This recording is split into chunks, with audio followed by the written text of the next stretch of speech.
నా తల్లి తండ్రిని విడచి నిన్ను హత్తుకొందును.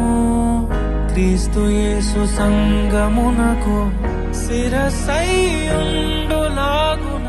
నేను నా భార్యకు శిరస్సుగా ఉండెదను.